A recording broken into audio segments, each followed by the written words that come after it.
Good evening, everybody.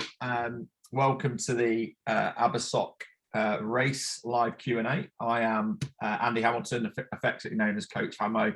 I'm one of the senior coaches at Total Tri Training, who are the coaching and kind of race info partners of the Abersoch race series.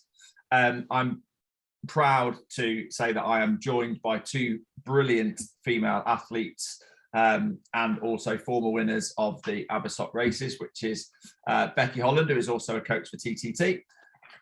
And we also have Laura Gray, who is one of the best female age groupers in the UK, is also one of our coached athletes and is a former winner. So hopefully we can answer any of your questions regarding the race, whether it's to do with registration, whether it's to do with the swim, bike and run, whether it's to do with hydration, nutrition, the coaching, your plan leading up to the race, or generally any questions about general race info. Hopefully we'll be able to provide loads of information about not only the race but about general stuff leading into the race that will help you have the best day when you head over to Abersoch for what is becoming an iconic race in the UK race calendar. So I think rather than this being overly kind of scripted, we do have some questions that have been sent in that we can refer to should we need to, but this is very much an interactive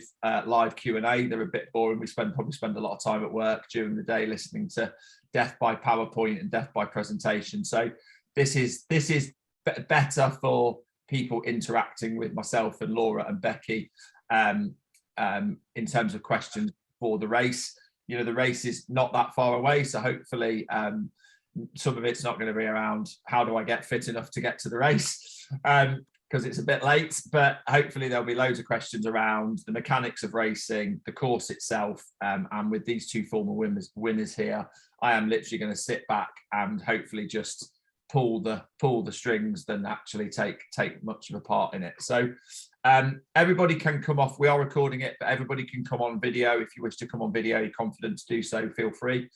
You can use the chat facility to be able to ask any questions either directly to me or to the wider group. And you can come off mute whenever you want. And unless Becky or Laura, you've got anything you want to say first? No, good job, thank you. No, then I think I will probably throw it open to the floor to see whether we have any questions. Obviously, the race briefing pack has been sent out.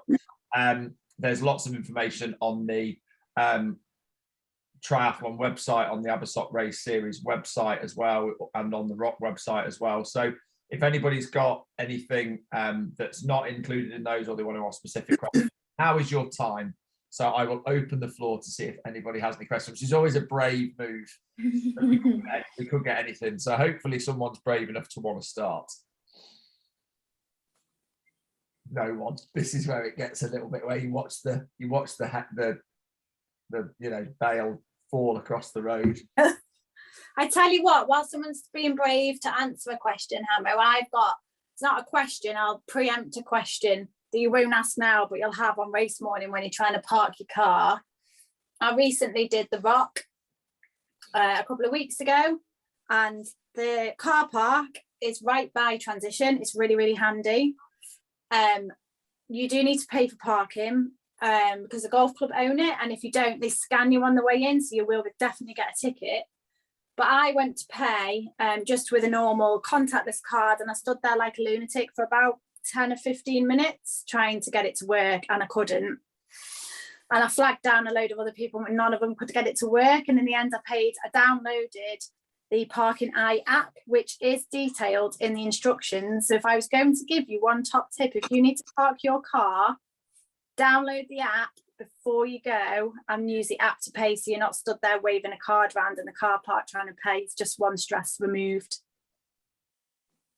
Yeah, so is that the app is the better way of doing it? I take it, can you pay back? Is it supposed to be contactless, but it doesn't work, but does it? It was supposed to be, yeah, so the app was brilliant, dead easy. The contactless at the machine, I could not get it to work. And do you pay after when you leave, and do you? No. Therefore. No, you don't. You've got to pay on the way in, which is why I just download the app. I mean, reality is if it's race day you're doing it, you're going to need 6 what, 5, 6, 7 hours. So I think it was about a tenner. Yeah, I think. In fact, I'm looking at the tariff now. So you can pay for up to 8 hours, actually. It was £5. It's £5, yeah. I think. Yeah. Up to 8. It's like £1 for an hour, 4 Yeah. for 3 and Pay 5. by phone, the app is, but I would definitely download the app before you go because it made it super easy. Can you pay by, you know, that thing that we used to use before everyone had germs on it, which is cash? A cashless society now. Yeah, we are cashless. It does take cash, whether it worked, I don't know. I didn't try cash. Old school. God forbid you try. Like the Queen. We're like Queens, are we, triathletes? We don't carry cash.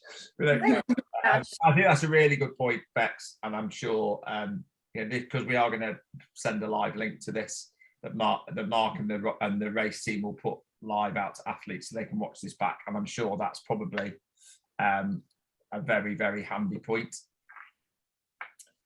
Let us have a look. Right, any other questions? Open it to the floor. We've got lots of people who have joined. Surely they are. Surely there's a question in there. There's got to be a question there. Someone's got to ask one question. Have they typed in? I'm just looking now. We've got. I've got nothing in the chat. Nothing in the chat so far. 13 of you on. Come on, there's got to be a question about something. It can be anything at all. It can be about the course. If you've not ridden it before, we can talk about the bike course, run course. Here we go. We've got one. Any top tips for the Mintho Hill on the bike route? Okay.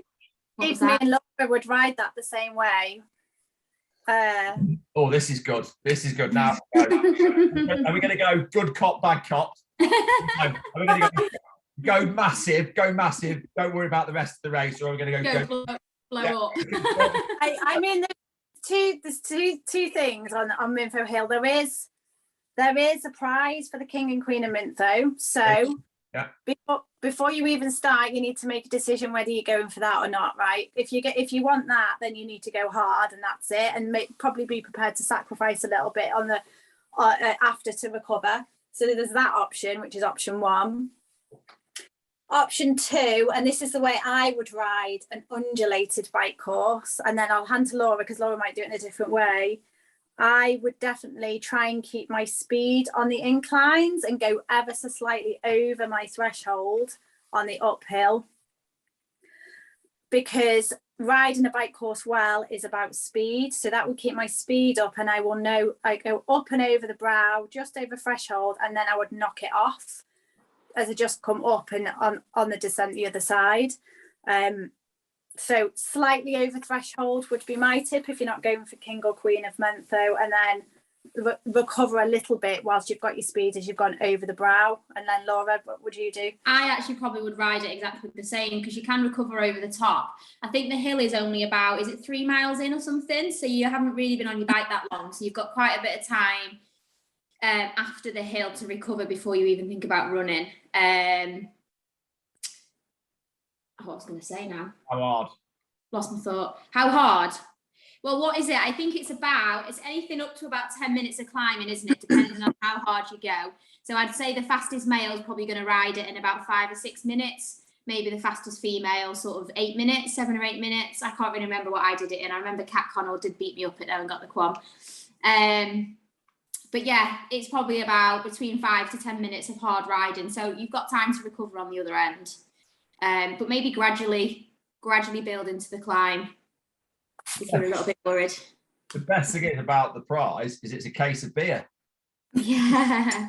Lost the prize. So that's, you know, if you're not going to get a prize, for anything else, you might as well go massive and get a case of beer. Agreed. The next question was, if I can't attend, can I change the name on my ticket? Yeah, I think that was from iPhone 5. One of my favourite people in the world is iPhone 5. I'm just checking with the race organizer. Often there's normally like a 2-week cutoff for like transfers. But I've just texted Mark So I'm hoping that he will come back with an answer to that. Okay. Yeah. Obviously, these things happen, whether it's injury, whether it's illness. Most race organisers, Mark and the team including, will always try and accommodate things where possible. But the reality is there's always an administrative restriction sometimes with making changes. But hopefully, Mark will come back with an answer in terms of whether anyone can make any race transfers this close out. Because when's the race? It's a week on Sunday, isn't it? Yes. So it's getting pretty close. Race packs have probably been printed, numbers have been printed. So, if you're going to transfer, it probably means getting a new pack or getting the pack off the other person. So, there we go. Gaynor Beckett has just said, I've just been allowed to transfer. Is that transfer in or a transfer out? Are you racing it from a transfer or are you transferring in? Right, okay. And when was that? Today? Yesterday? Day before? Today. There we go. Gaynor has answered the question. Well done. Right. I have a question then, which is swim strategy. Everyone's always nervous about the swim. It's always the thing that everybody, conditions can change on the day. It could be pancake flat, like a mill pond, or it could be choppy. We have confident swimmers, nervous swimmers. What's the view of how to approach the swim if you're a little bit nervous, or if you're not nervous and you are going to attack it? Where's the best place to be? Is it be left or right? Which way round are we going? I'll open it to you two. Well, Laura, if I take the non-confident and then you take the confident, I think is that all right? Yeah. If you are not a confident swimmer or you're a little bit nervous about getting in the sea, the first thing to do, the water temperature is about 14.8, so you'll probably be quite lucky. It should be like 15 by the time you swim, which is pretty pleasant for the sea in the UK. But just be aware that still might give you a bit of a cold water shock if you're just going to run and get in and not acclimatise yourself.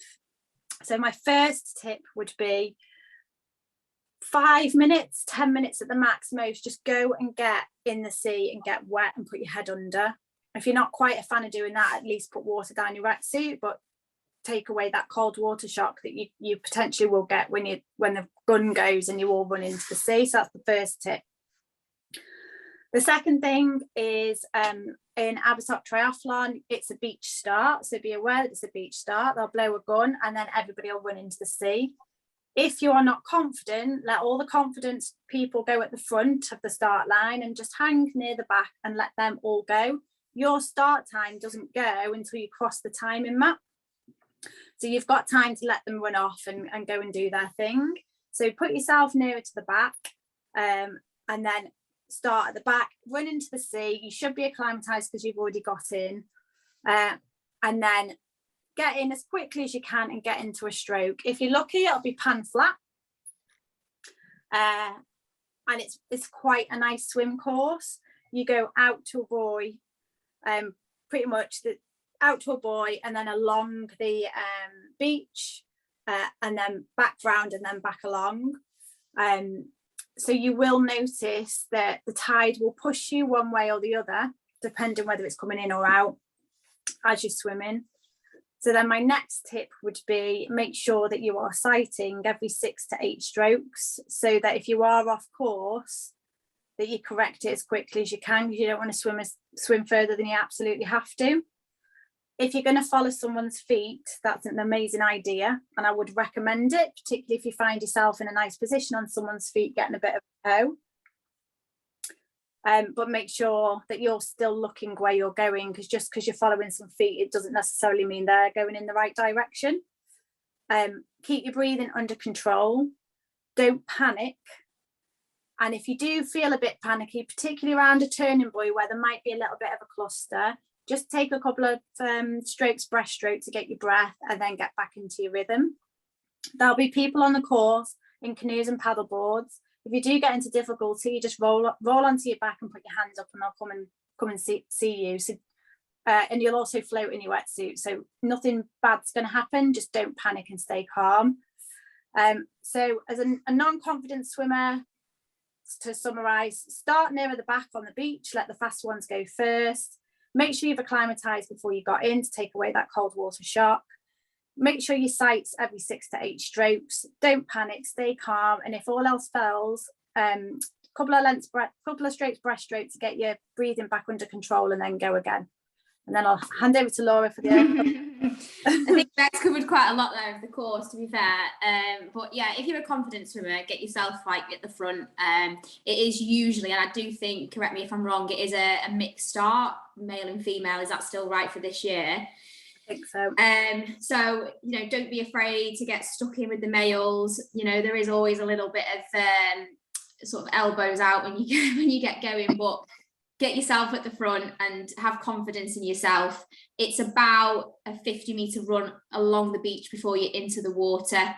Again, depending on the conditions and what it's like, you may have to do a couple of dives before you actually, and standing up before you're actually in and taking a couple of strokes.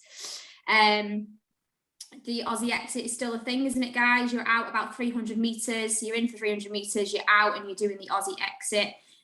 For those that aren't familiar with that, you kind of out onto the beach, you run up and around a sort of cone buoy thing that's out, and then you back it into the water for another about 1,200 meters if you're doing the Olympic distance. So yeah, I think a couple of things I've probably learned myself from sea swimming is just stay really calm. Like, I have done a lot of sea swims where it's been pretty choppy, and even me, a confident swimmer, it is easy to get like quite scared, and you know, your breathing goes, you know, you're higher, and it's easy to kind of lose focus a little bit. So just keep yourself calm, try and find a good set of feet to stay on. I actually try and focus as well, like breathing. So if we're swimming out and the waves, I breathe a lot to my right only, and the waves are often coming at you, so it's quite hard to breathe. So try and focus on kind of breathing on alternative sides if that is an option for you. But yeah, just get stuck in and have fun. Usually, I don't think I've only ever done Abersoch when it's been nice and calm. So hopefully you'll have the weather on your side. But yeah, I think the forecast for next week is pretty good. It's never usually that choppy at Abersoch, is it? No, it's there's a little bit of shelter. I think if you get, I can't remember which way it is. I think if it's an easterly, it puts a little bit of blow across the top of the water, but it's not too bad. Cool. I think that's really useful. Thank you, ladies. There's a couple of things as well, and it is in the race pack as well, just around like entry and exit. The exit is on a ramp as well, can be slippy, so just be really careful when you're getting out of the water. And obviously when you're getting out, don't if you're doing the Aussie exit, make sure it's deep enough to dive back in, because broken nose and broken goggles isn't a good look for the rest of the race, if I'm honest. So yeah, so just factor that in. There was a question from Ben as well, which I'm gonna take. So it's more of a general kind of racing question, and it said, what time? It's my first triathlon. So best of luck, Ben, from everybody. I'm doing the sprint. A few questions. What time should I allow myself before the start, and how do I get my race pack? Race pack's easy. You can go and collect your race packs on the Friday night. The instructions are all in the race pack. It's from the I can't remember the name. I always forget the name of the pub. It's the Vanal Arms, which is in the race packs in Gwynedd, in Abersoch. So you can go and pick that up on the Friday, but you can also get it on the Saturday if you need to before your race. I think it's 6:30 to 7:30 for the Olympic distance and 1 until 2 for the sprint.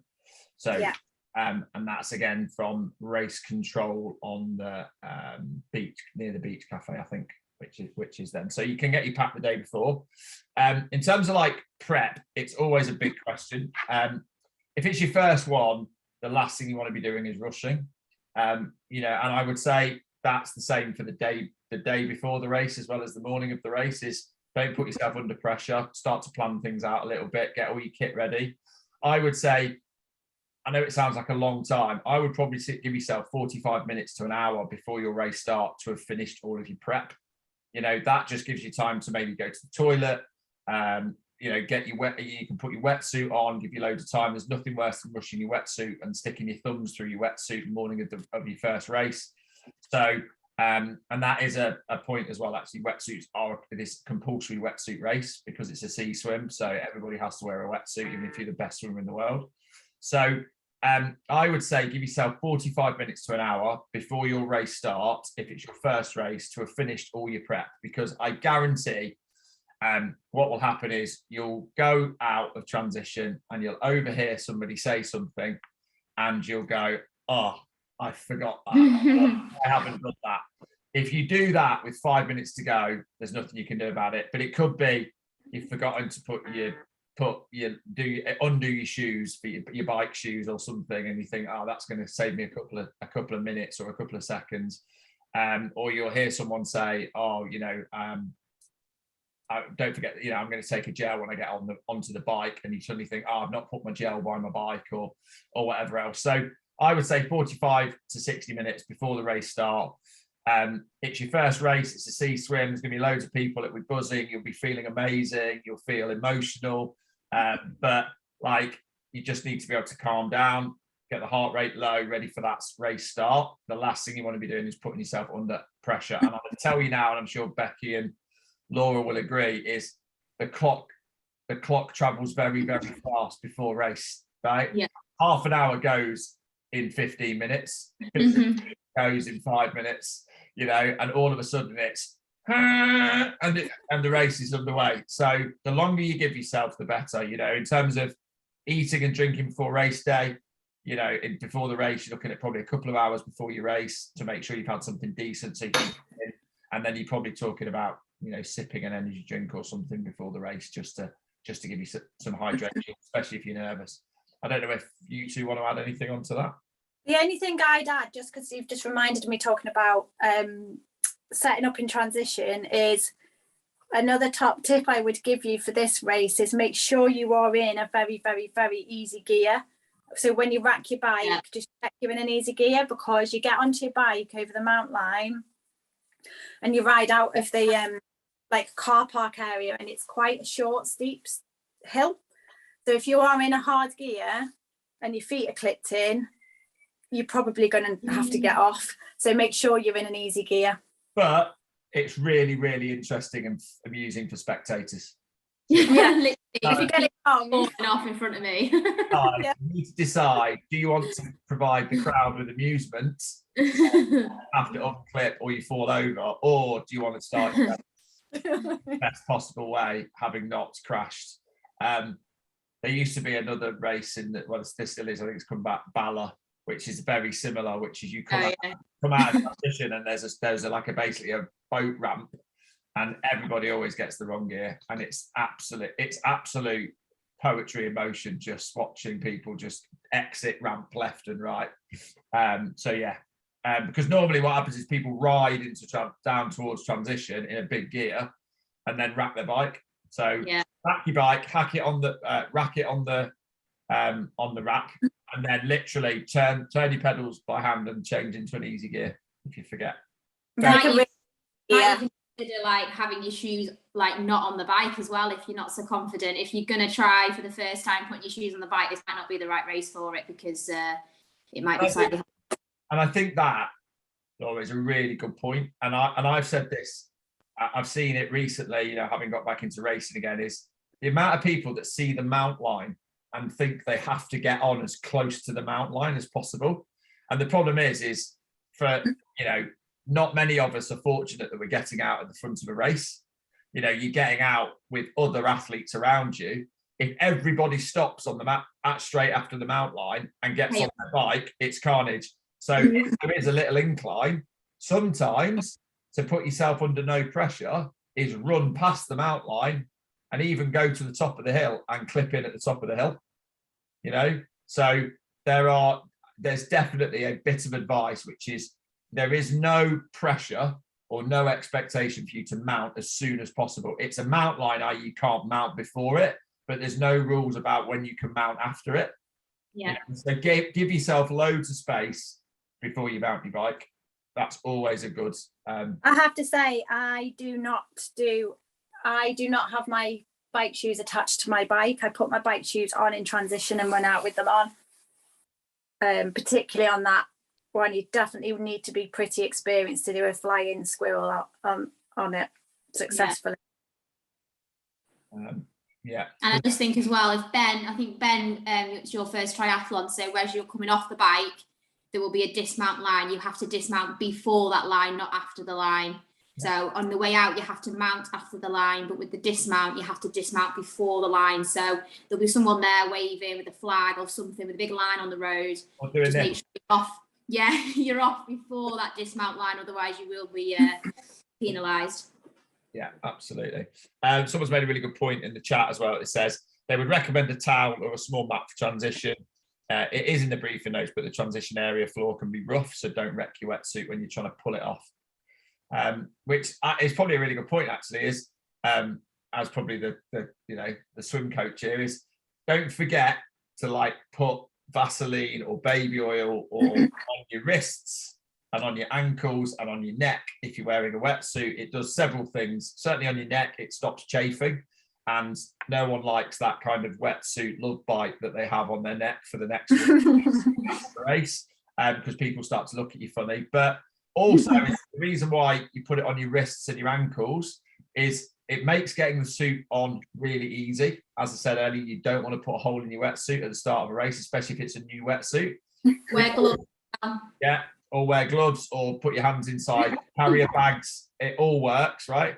But also is when you take your wetsuit off, if you've got Vaseline, which I think is, for me, I really like using Vaseline for the wetsuit, is on your wrists and on your, especially like over a watch, or if you've got your chip on, the last thing you want to be doing is pulling it off. You want it to just glide off. So don't forget to, let's say, grease your limbs a little bit. I always try to avoid using the word lubricate on live Q&As, but that's what I mean, is it will make your day a little bit easier at the start.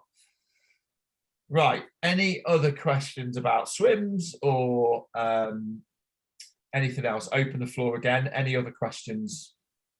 That one for the Ben, I think it was, who's it's his first triathlon, and this is just a question we got at the Rock, which is why I'm going to answer it here, over the no one's asked it. Is the easiest way for your number to be attached to yourself is on a race belt.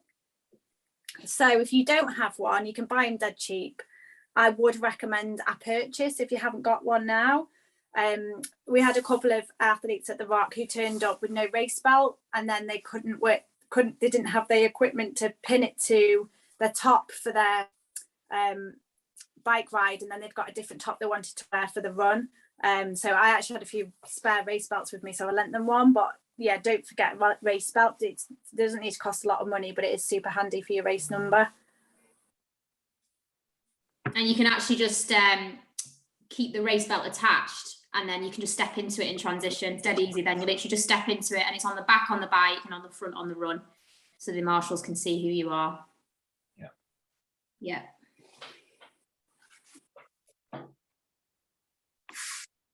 Any other questions from the floor?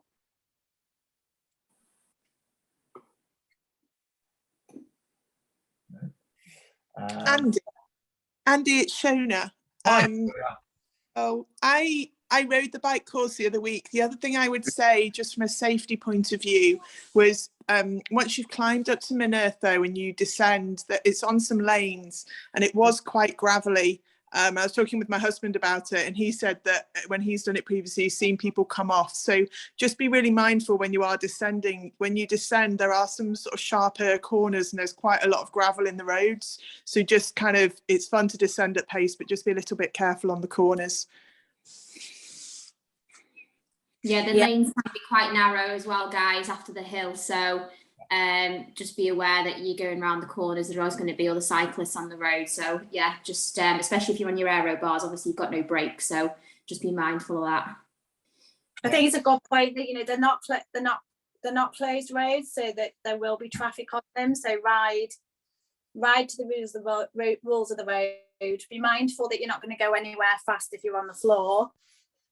you know, and be respectful to the other riders around you. If you're going past them, you know, make sure that you overtake them on the right and you just let them know you're coming, because there'll be a proper mixture of experience out there, and it's quite you know, it can be unnerving for a new cyclist to get undertaken. So I think that's a really good point. Don't be afraid to shout as well. You know, shout coming to your left or to your right or whatever. And you should always overtake on the right, but if they're in the middle of the road and it's safer to go through the left, just make sure you shout, because the last thing you want is a cyclist into you. Yeah, and the best bit of advice, and I've been fortunate to race motorbikes and bikes in the past, is exit speed is not created by entry speed of corners. The faster you go into a corner does not mean you come out faster. You know, it's slow in, fast out. So, you know, there's nothing worse than going into a corner too hot, because you don't know who's coming around the corner, what the road surface is like, and it's not a closed road, you know. So trust me, gravel rash does not look cool. There's nothing worse than waking up in the middle of the night with your bed sheet stuck to you because you've decided to throw yourself off your bike. So yeah, I agree. Be careful. Thanks, Shona. Here's a good question from iPhone 10 on the tri-bike or aero road bike, I presume that is. Can't work out if there is enough flats to have the benefit of a It's a TT bike course.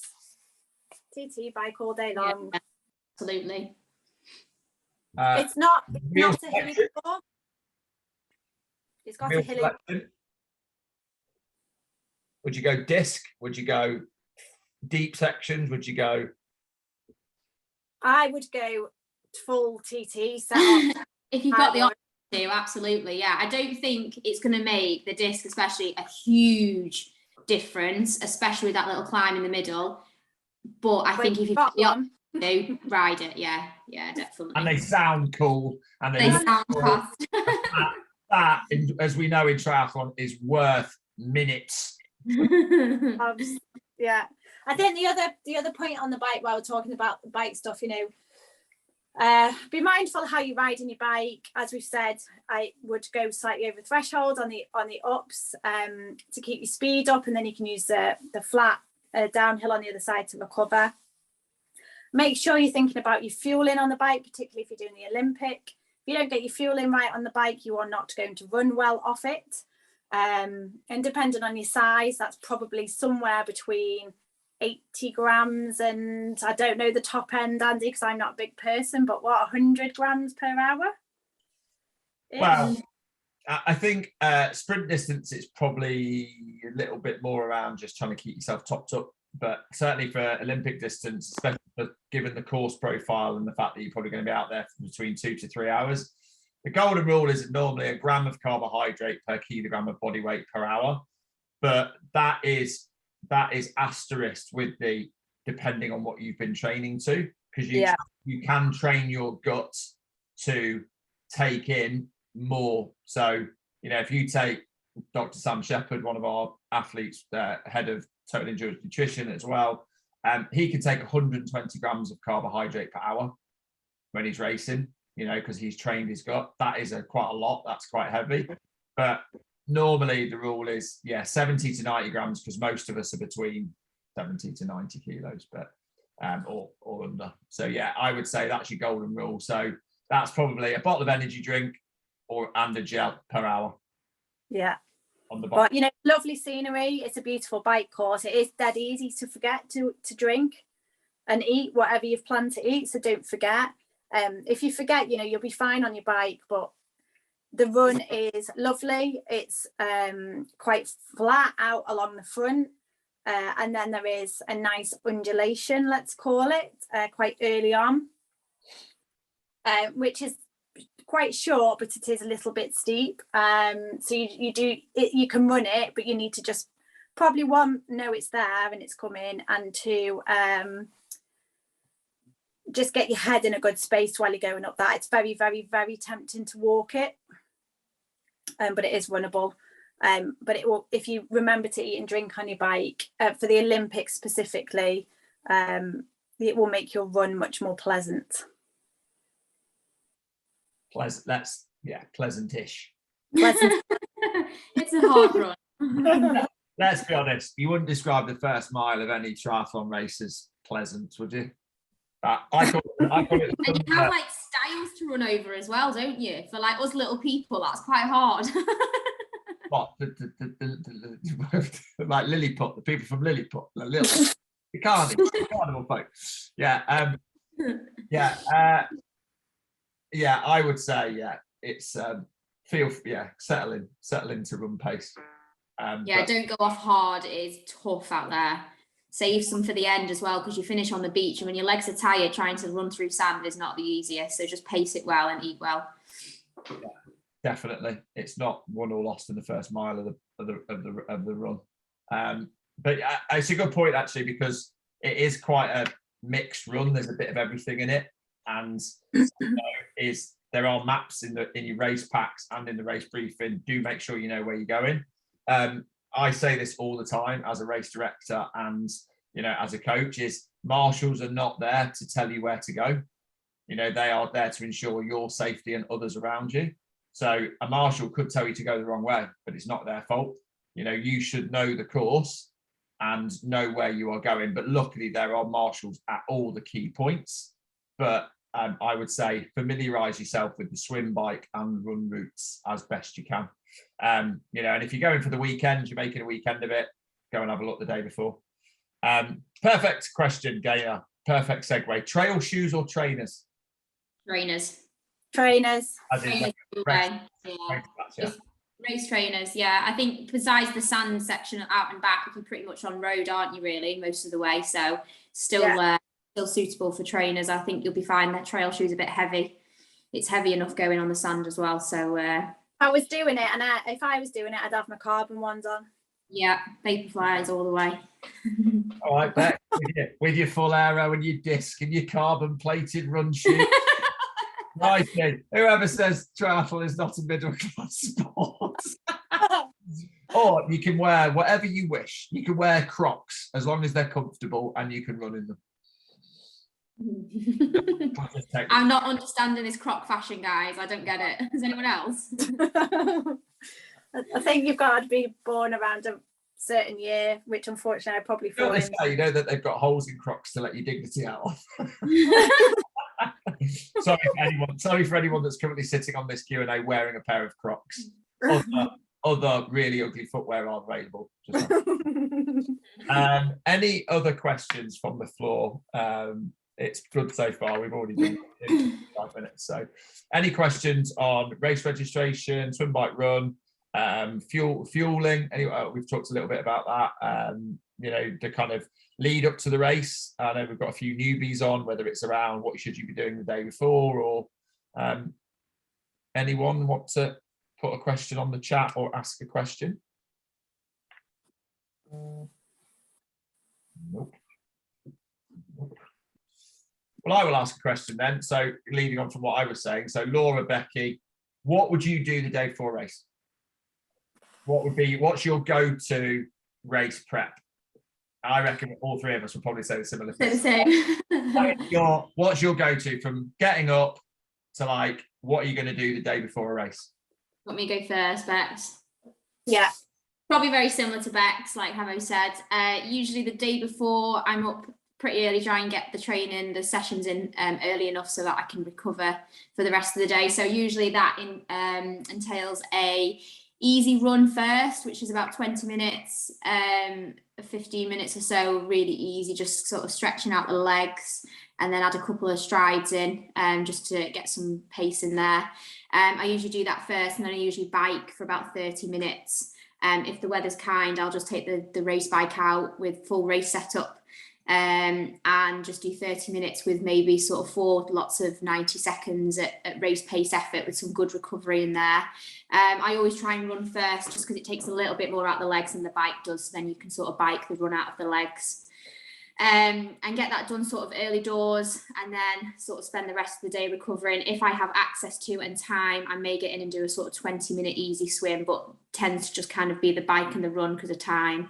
And then really spend the rest of the day eating and feet up. If I do get the chance, I think most people, if you're in Abersoch, you're probably there the night before. So go and pick up your race pack and just get everything ready, get the race numbers on the helmet, the bike, the belt, just so it saves you a bit of time in the morning. And then just eat everything you can get your hands on, really. Yeah, I'd agree. I probably would only do one of those things just because my lifestyle's a little bit different and I'm a little bit older than Laura.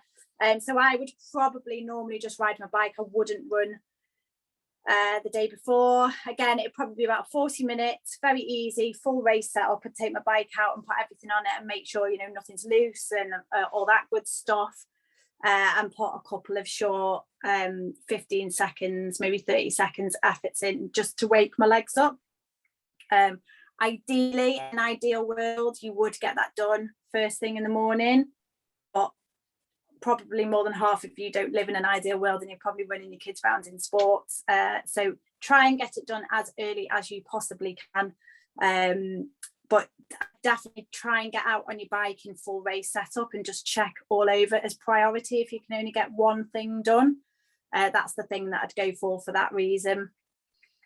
And then get an early night, good food, early night, and an early night you can stare at your eyelids for the entire duration.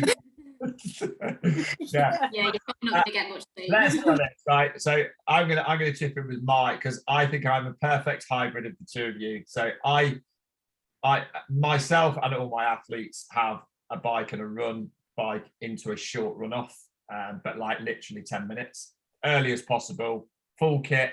So you can go and annoy the neighbours because you go out with your aero helmet on and you look like a full kit. Insert word. Get that done, check it's all working, and if you need to, it gives you a chance to get it sorted if there's any problems with it. I would say I tend to swim, if you're racing on a Sunday, I tend to swim on the Friday evening in a pool, probably normally with a few short efforts. If this is your first race, like you are not going to sleep much the night before.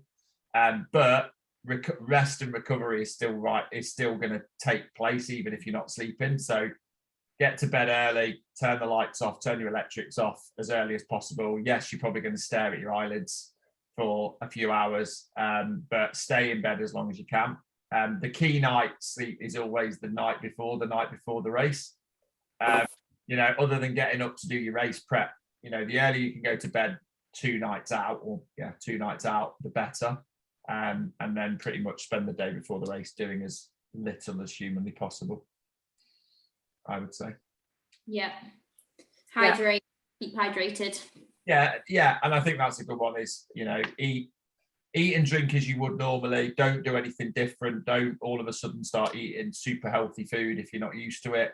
Don't eat anything too fibrous, The day before race day is the one time in your life you're allowed to eat beige food. So keep it simple, potatoes, pasta, nothing too, you can have a little bit of salad and a little bit of veg, but I would avoid that the day before just because, fibre keeps you regular and you don't want to be too regular on race day. That's why there's always queues for the portaloos. There's a great little tip. Yeah. Take your own toilet roll on race morning. Oh, that's a good one. Because 2 things can happen. One, we've all done it. We've gone to a portaloo and the toilet paper's like tracing paper. And nobody wants a sore bum during the bike ride. And the second thing is there might not be any left by the time you get there. So always take your own toilet roll. Well, the queue's that big, you actually can't go to the portaloo. However, I do think it's like a rite of passage, isn't it? Is the queue for the portaloos before a race, because you form friendships and bonds with people. And you decide whether you're a 1-trip person or a 2-trip person, or if you're really nervous, a 3-trip person. Right. It's now 20:08. We've had a fairly decent question so far. So I'm going to open the floor. Someone needs to come off mute and ask a live question. Please, for the love of triathlon, somebody ask a question. You should be able to come off mute if you want to and ask a question. Any of you guys? Anyone? Oh, is that somebody coming off mute? Please. Sebastian. I'll ask a question. Oh, Oh, hi, Kat. Thanks for that. It's been really interesting. So I had my first deep water start the other day, and it was absolutely horrendous. And I just felt like, because I feel like we've all been in this like nice little bubble where we don't have to worry about all starting at the same time. But now, because the restrictions have been lifted, they're sort of like changing dynamics of racing, and I think deep water starts are taking place. So I don't know if it's applicable to this race, but I really think athletes need to be aware, especially first-time athletes, if they have to do a deep water start, like how they might approach that and where they might position themselves to like be safe, you know?